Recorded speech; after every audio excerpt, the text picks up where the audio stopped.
Hey everyone, how's it going? My name is Jordan and welcome to JC's Anime Reviews. And today we're going to be talking about Brand New Animal, or BNA for short. I'm going to be calling it BNA in this video because it's just a lot easier to say instead of Brand New Animals. So that's what I'll be calling it in this video. This anime released on Netflix recently in America. I believe that in around springtime it released in Japan, but it's just now released in America, and I got to watch this one, so that's why we're here talking about it. So we're just gonna go ahead and start talking about the plot and let you guys know what this anime is about, and then we'll go into it and let you know what I liked and did not like about this anime. So let's get started. In the 21st century, where the existence of humanoid animals that have been living in the darkness for centuries have been revealed to the world, one day Michiru, who was a normal high school student, suddenly turns into a tanuki person. Running away, she seeks refuge in Anima City, a place set up for humanoid animals to be able to live as themselves. While there, Michiru encounters a wolf person, Shiro Ogami, who goes on to investigate why she became a humanoid animal, and in the process gets mixed up in even stranger events. I'm pausing the video because I forgot to mention something kind of important, and that's that the Beastmen also have a human form, so they don't just have an anthropomorphic animal form like in Beastars. So they kind of switch back and forth between an animal and a human form. It's usually when they have to fight, I think, because they're stronger in their animal form. But yeah, just want to mention that real quick, and I'll let you guys get back to the video now. This anime is done by Studio Trigger, and in a couple of my videos, mostly in my Kill la Kill review because it was done by Studio Trigger, I've mentioned how much I like Studio Trigger because I like the animation that they do, the stories that they tell, the worlds they build, and I've always liked how they do original works. I'm sure other anime studios do this, but Studio Trigger is the only one that I know of that has done this. It's not with all of their anime series, it's only with the couple, I think, I could be wrong, but BNA and Kill la Kill are both original works. Now, if for whatever reason you don't know what an original anime is or whatever, it's basically where they haven't adapted it from something. Like most animes, there's usually a light novel or manga written, and then they'll take that material and then turn it into an anime. But with BNA and Kill la Kill, it was just original stories created by Studio Trigger. So I've always really liked that. I just like that it's something different and it's just something original that they come up with, and it doesn't come from something else. And that's what these two are, and that's why I really like these two. So of course, going into BNA, I was really excited because it's another original story done by one of my favorite anime studios. But how was BNA? Well, I thought that it was pretty good. It has good characters, a good animation, and a good story, kinda. I think the story is probably the weakest point of this anime. I think where it really shines is with the characters and animation. The story it's okay. I just feel like there were a couple problems with the story, and I don't know, the story wasn't super unique. It's not to say that it was a bad story. I still enjoyed it, but I just think that the characters and animation are way better than the actual story itself. Also, I was a little surprised with this anime because it wasn't super over the top like Kill la Kill and Promare was. Promare is another movie that Trigger did, but both of those, Kill la Kill and Promare, were super over the top. Like the fight scenes and just a lot of the scenes in it were just really over the top, but in this it's a lot more chill. So it's not really like it was boring or anything, it's just it wasn't as over the top as those other two series, and it just kind of surprised me because I thought Studio Trigger's style was super over the top. Animation and fight scenes and stuff like that, well, those were the only two Studio Trigger works that I have seen, so that's kind of the idea that I had. But it doesn't seem like that's the case because they do a really good job at just making an anime that's not super over the top, as well as anime that are really over the top. So another reason why I really like Studio Trigger. I do really like that super over the top style and fight scenes and stuff like that. That's why I like Gurren Lagann so much. I don't think Gurren Lagann's done by Studio Trigger, but it has that same feel that Kill la Kill did. I mean, it was written and directed by the same person. So I don't know, I really like over the top animes like that. And this one, it wasn't as over the top, so I don't know, I still enjoyed it. I feel like that it doesn't have to be super over the top for it to be good. Now let's talk about the characters. So you have the main character, Michiru, and I really liked her, and I thought it was interesting how she was a human but turned into a beastman. It kind of reminds me of Kaneki from Tokyo Ghoul, where he was a human and then he turned into a ghoul, and because of this he kind of understood how humans felt, and then he started to understand how ghouls felt. It's the same with this. Michiru was a human who turned into a beastman, and because of this this, she understands how humans feel, and then she begins to understand how beastmen feel. So she kind of gets an understanding of both of them, humans and beastmen, much like Kaneki from Tokyo Ghoul, and it just kind of reminded me of that. She also has some really cool powers. I don't really want to spoil anything, so all I'm gonna say is that she has pretty cool powers, and it reminds me of another character that isn't from anime, but it's from a cartoon I used to watch. If you've seen BNA and that cartoon that was probably pretty famous, then you probably know what character I'm talking about and how her powers are similar to that. And I don't know, I thought that it was really cool. So she's probably my favorite character in the whole anime, but there is one other character that I really like, and this is gonna bring me into my next main character,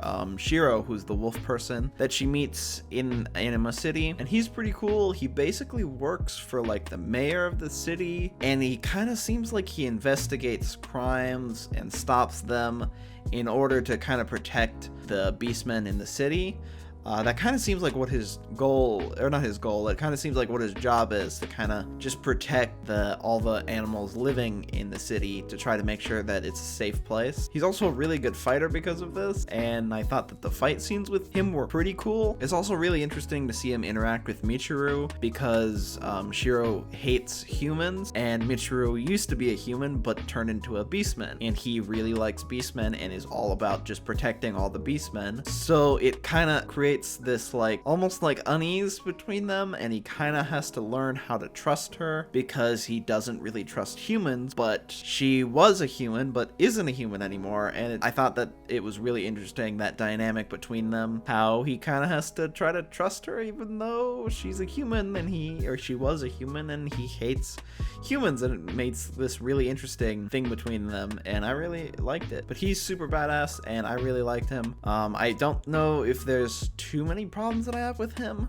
Maybe I feel like his backstory, when they explain it, I feel like you could find some plot holes in, and maybe was a little confusing, but I still liked him as a character, and I can't really think of anything else that I didn't really like about these two characters. But there is one thing that I don't like about this anime, and it has to do with the character. But the character is the anime's villain. So basically in Anima City, there's this company called Sylvester Pharmaceuticals, and they seem to kind of help the city, sort of. Like, I think they help with any medicine and stuff like that, and the person who runs it is a rich human, and he funds a lot of the resources and stuff inside of Anima City. And the main president of it his name is Alan Sylvester, and he's the villain, or the main antagonist, and he's kind of just like your stereotypical villain. He's a human, and he acts like he's nice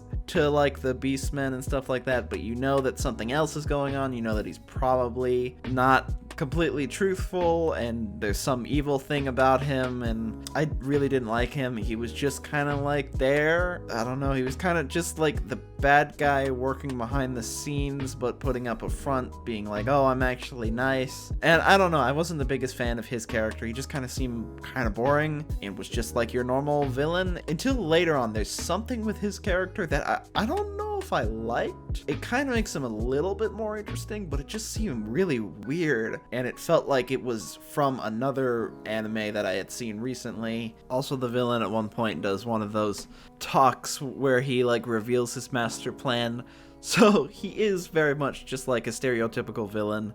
I don't know, I really didn't like him. That's probably the biggest thing that I didn't like about this anime, is the villain. And I feel like the villain's usually pretty important in the anime, and at one point I think they try to introduce another villain, but then they don't seem like a villain. I don't know, that's another thing. There is another character introduced later on that kind of seems like a villain, and the main character doesn't really get along with that person. It kind of seems like they're trying to make that person the bad guy and not this other guy. So I was like, oh, maybe this will be the villain. Then they're a lot nicer in another episode, and it just, I really didn't like that. There's the one character that's introduced later on that kind of seems like a villain, but then isn't a villain, and then seems like a villain again, and then just seems nice. I don't know, I really didn't like that character. There's another character that's introduced later on. I can't spoil it, but I just thought that the way they went about the villains and stuff in this anime was not as good as something like, I don't know, Kill la Kill. Even though in Kill la Kill the villains aren't like amazing, I definitely thought that they were a lot better than BNA. I feel like there isn't really much else to talk about. I feel like the story's okay, and the reason why she turned into an animal or the Beastman was kind of obvious for me, and that when they reveal it, I'm like, okay, and I was not surprised at all. The mystery element of why she turned into this animal, I feel like was there at first, and then it kind of seems like they don't care about it as much, and then when they find out, it was just like, oh, okay. It didn't feel like they really explored to try to get there. It just kind of felt like someone just explains to you why it happened, and it's just like there was not really that much of a mystery to it, and for me it felt like it was super obvious. I feel like that's probably one of the biggest things I don't like about it. The mystery didn't feel like it was there at all, but I mean, that's fine. I feel like the main purpose of her turning into an animal is to make her kind of understand beastmen and care about them a lot more. But I mean, besides that, besides the reason why she turned into the animal not being that great and the villain not being very good at all, I still enjoyed it. I still had a fun time watching it. It's not perfect, there's definitely some problems with it, but I mean, I still enjoyed it. So I'm gonna give BNA a B+. So yeah, I still enjoyed it. It's not as good as Kill la Kill or Promare was. I thought those were a lot better, but I don't think that it's bad either. I definitely enjoyed it, and I had a fun time watching it. I thought the art style was really nice. Getting to look at the art style in any Trigger anime, I always love that, and that was probably my favorite thing about the anime. I also really liked the opening song. I thought that was really good as well. And yeah, I still enjoyed it. I thought that it could have been better, but I'd still recommend checking it out if you want to go check it out. I put it on that anime recommendation list for a reason. It's definitely worth the watch, and I think some people could enjoy it a lot more than me. So anyways, this anime is on Netflix, so if you have a Netflix subscription, I'd recommend checking it out. I hope you guys like that review. Let me know in the comments below what you thought of BNA, if you've seen it, and if you haven't seen it, let me know if you're gonna go check it out. Also, thank you so much for watching, and I feel like I don't say this enough, but thank you guys so much for all the support you've been showing on my channel recently. I feel like I never really say this in that many videos. I feel like I should say it more often, but I just want to say thank you guys so much for all the support that you guys show anywhere, whether it's here, Instagram, or Twitter. I really appreciate it. So thank you guys so much for watching. You're the best, and I'll see you guys next time. Make sure to like, subscribe, share the video around. All of it helps, and you guys are awesome, and I'll see you guys next time. Bye.